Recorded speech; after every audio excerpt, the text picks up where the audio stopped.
Chapter 1 Summer's End.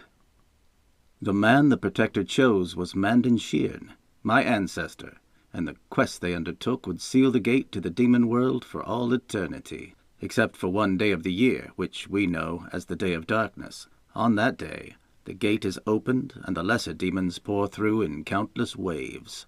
Always they come north. Most are destroyed attempting to cross over the split into El Norda. The others we meet in battle. It is a battle we have never lost. Thanks to Thera, which Father Alamon removed from deep within the split, we did not lose this time either. King Urion Ryanthorn of Crysin had shoulder-length brown hair, with just a hint of auburn, that spilled down from a golden crown bedecked with rubies. He was a fairly handsome man, medium height and broad in the chest. The weariness in his shrewd, hazel eyes was the only indication of the mental toll the recent battle had taken on him. He stood with his advisors, General Ekenroy Carthagian and Brother Grisland, the wizard, gazing upon the most treasured possession of every Ryanthorn king for the past 2,000 years, Thera, the Stone of Fire. The long hallway in which they congregated was lined with small, square chambers which had once been cells, but were now filled to overflowing with the treasures of the realm.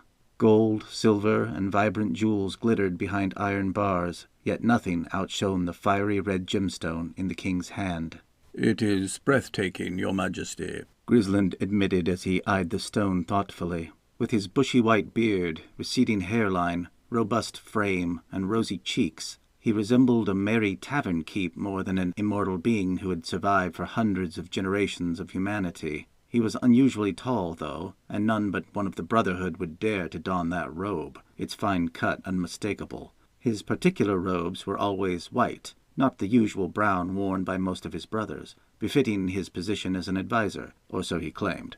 The hem seemed to always float about an inch above any surface he stood upon, no matter how he moved. A thin layer of baby fat belied a thick, strong body beneath. "You have seen it before, my friend, have you not?" Urion inquired.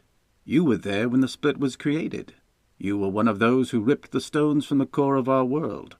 "Alamon chose to bring the stones to the surface, Majesty. I merely added what strength I could lend." "Nevertheless, for your part, I thank you. Thera was my birthright, and will some day belong to my son. I will present the stone to Jaden on his 18th name day, and inform him of the trust and the blessing bestowed upon our family so long ago. I wanted both of you to see her, as a reward for the great service you have given Crysin in times of war as well as peace." "It is an honor," said the wizard with a slight nod. General Ekenroy frowned. "I thought it would be bigger," he admitted. Urion laughed deeply. "Not all great things come in large packages, my large friend." "If you could only hear the way she calls to me, like a lover." "I won't tell Jocelyn," Ekenroy remarked wryly. The general was widely regarded as a stern man, relentless in battle and unyielding in his enforcement of the kingdom's laws. His physical appearance did nothing to dispel the rumors.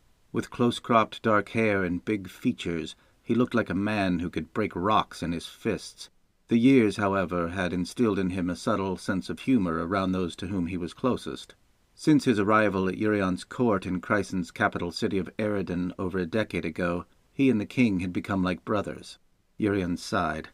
"I'm afraid you must excuse me while I return her to her resting place. Only I may safely enter the chamber in which she is kept. We shall reconvene in the throne room in an hour, before making our way to the east gate. King Cragmire will be arriving soon, and he will scorch my hide if I am not there to greet him. No amount of success in battle can keep older men from berating younger men for a perceived lack of manners." "I am told Princess Carolel travels with him," said Grisland. "She is recently of an age to marry, and word has it that she has set her sights on Jaden. I can put his studies on hold for a few days, if you wish." "Yes, I do wish that," Urion agreed.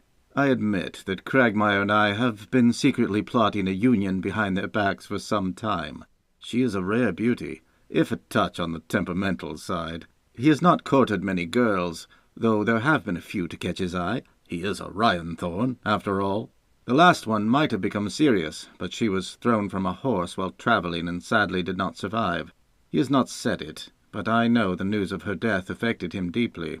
Carolel may be just the thing to bring him around. Her visit was supposed to be a surprise, however. How did you know? I have my ways. Grislin smiled mysteriously. Wizards, Urion muttered. If the Brotherhood was not beyond reproach, I might accuse you of spying. Eckenroy, could you tell Madame Lowry on your way out to see to it that Jaden is bathed, in his finest clothes, and ready to greet the princess when she arrives? The general cleared his throat. Yes. I have already dispatched guards to retrieve him in anticipation of Her Highness's arrival. So far, their attempts to track him have been unsuccessful. Track him? Where in the twisted nether of the demon world has he run off to? And why now? I hate to shatter your illusions of stealth, but the prince has caught wind of your scheming. You may still think of him as a boy, but he has grown into a very observant young man. He confided to me in the practice yard his feelings towards Cragmire's daughter in no uncertain terms. I believe his exact words were, She is a bossy, unscrupulous troll of a girl, and if father thinks I will entertain that brat at the castle, he has another thing coming. Jaden and his companion, Matthias, had been hiking through the 100-plus acres of the King's Royal Park north of Eridan for over 4 hours. In that time, they had spotted 15 deer, a brown bear, 2 flocks of wild turkeys, and narrowly avoided discovery by the Royal Guard 3 times. Eckenroy had sent his best trackers to find them, but Jaden had trained with the men and knew their methods as well as they did. That meant he knew how to lead them in an endless series of confusing circles, which he had been doing since escaping the city early that morning. As usual, Matthias had been dragged along for moral support and a sympathetic ear. The forest was in the overripe bloom of late summer, a warm breeze carrying the sweet scents of flowers and berries. On such a day, one could believe the rumors that unicorns once roamed the woods, while dragons hunted and soared above the ever-white-tipped peaks to the north. It was a day to be outside with no responsibilities, not shut up in the castle preparing words he did not mean for a spoiled girl he did not particularly like. He thanked the great thoughts that the weight of his royal upbringing had not pulled his head back so that his nose stuck up in the air as high as Carolel's did. While there was a respectful air bordering on officious in Urion's court, pompousness was not tolerated, much less celebrated, as it was in North Calas. It was not his father trying to play matchmaker that had set him off, exactly. What had caused him to rebel was that no one had bothered to ask him if he even liked the girl. As usual, he had been ignored like a child instead of being spoken to directly like an adult. The fact was that Crysin and North Calas had always been allies, and a union between him and Her Royal Head-Held Overly Highness was not likely to change anything for the better. In fact, it might very well make relations worse if they grew to hate each other. Oftentimes he wished his father could see that his grasp of politics was not as short-sighted as it was rumored to be. "She can't be that bad," Matthias scoffed. "Maybe she has gotten better with age, like all the old men say happens with women and wine. She is the daughter of one of the richest and most powerful men in the world, after all. I imagine she has had to put up with more than her share of handsy courtiers and unwanted suitors over the years. Her rudeness might just be her way of keeping the wolves at bay, so to speak. And, of course, it can't help that she is extremely easy on the eyes." "Easy on the eyes, hard on the ears," he grumbled. "Did you know that on my last visit to Garban, she called me boy? I'm a year older than she is. Is that all that has you so worked up?" "Not hardly," Jaden complained. "Every time I entered the court in Garban, she would sniff and complain to her brother that the air smelled unpleasantly like Crysin all of a sudden, whatever in the split that means. Prince Merklin, peach that he is, found it hilarious. I thought the two of them might hurt themselves laughing so hard at my expense." Jaden was the stockier of the 2 young men, with the same auburn-brown hair and hazel eyes as his father, while Matthias was slightly taller and lanky, with a shock of light blonde hair and overlarge, round spectacles he was never without. Matthias's father was the king's mender, a position that kept him and his family living in the castle from before Jaden could remember. Constant companions since the time they could walk, they had explored the city of Eridan and eventually most of Crysin together. While Jaden's ideas had a history of landing them in trouble, Matthias had never once declined to follow him, usually against his better judgment. "We don't have enough food to stay out here all week," Matthias noted. "And before you say we can forage and you can shoot something or snare something, you know the taste of meat makes me nauseous, and too many berries give me belly problems. Besides, I told Father I would be back today, and you're supposed to be training for your big fight." "What if we float the willow bar down to Celis?" Jaden mused, ignoring the other's protests as usual. "I'll wear a disguise, and we can stay at an inn." The idea of drifting leisurely down the river while everyone was looking for him was an appealing one. He and Matthias had spent a good part of the summer, and of their youth for that matter, fishing and exploring the mighty Willowbar River that sprang from the mountains to the north and ran the length of the kingdom, before emptying into Harvest Bay upon reaching the city of Brineport. Good for an exciting journey through churning rapids at the top, and perfect for swimming or drifting lazily on a raft where it widened further south. The river had been a playground of their childhood. They would only need to shoot a few rapids as far north, rapids he knew like the back of his hand, and portage around one of the gates so they weren't spotted by sentries. As long as they could fashion a raft strong enough to handle the rapids, yet light enough to carry a mile or so. "Oh, no," Matthias dissented. "The last time we tried that, we both ended up scrubbing pots so Madame Lowry could show us the inner workings of an inn, since we were so curious about inns, as she put it. That was years ago. She couldn't make us do that now. Care to place a wager on that?"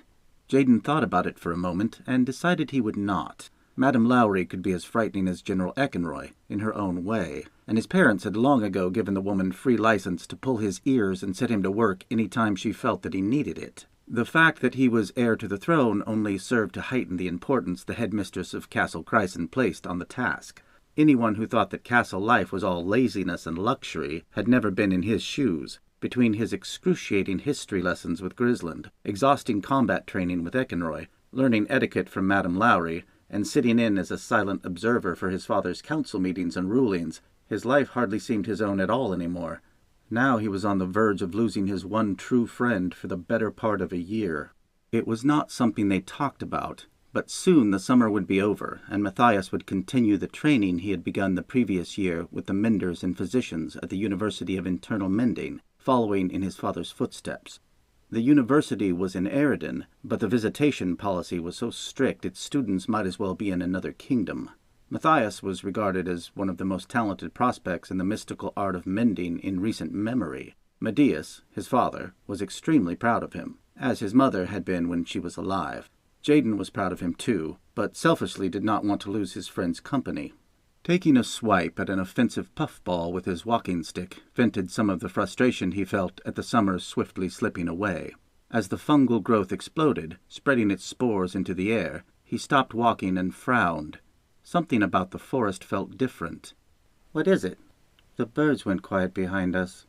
"Quick, up that tree. I'll give you a boost, so you don't disturb the trunk." After helping Matthias up onto the enormous limb of an ancient fir, Jaden took a moment to be sure their tracks melded seamlessly into the ones they had made earlier in the day, leading in a continuous loop. Their trackers had no doubt caught on to the tactic by now, which is why they had created 4 such circuits to this point, and would make more if needed.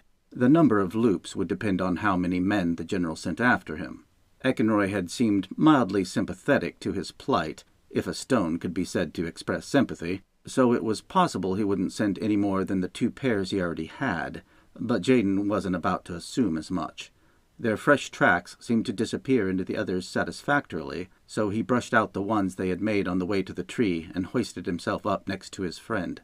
They did not have to wait long before 2 men appeared in the direction they had just come from, gazing purposefully at the ground. The scowls on their faces clearly indicated they were none too happy to be spending their day walking in circles, playing hide-and-seek with a pair of highborn castle boys. One bent down to examine the remains of the much-maligned puffball before moving on. The runaways remained perfectly still as the guardsmen passed beneath their hidden vantage point on the thick limb. "All this trouble is because Father wants to strengthen his ties with Quagmire. I know it," Jaden whispered carefully into his friend's ear. "He didn't marry Mother for politics. Her people came from the north somewhere, so why should he expect me to marry Carolel? Shh! They'll hear you." "Let them hear me," he whispered angrily. "I'll order them to return and tell Eckenroy they couldn't find me." Matthias smirked.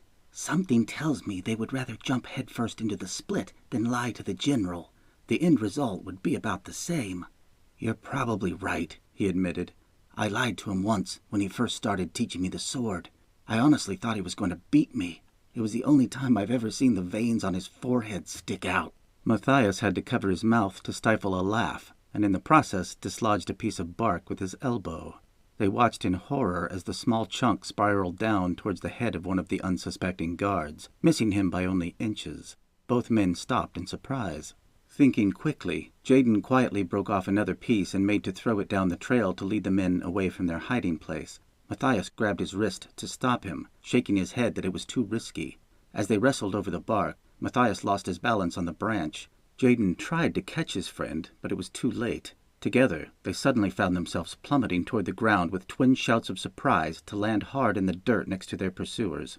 The disheveled pair looked up sheepishly to see the soldiers they had led on a wild goose chase for the better part of the morning staring down at them, looking very official in the red and gold livery of Crysin's royal guard. "Fancy meeting you here, your highness,"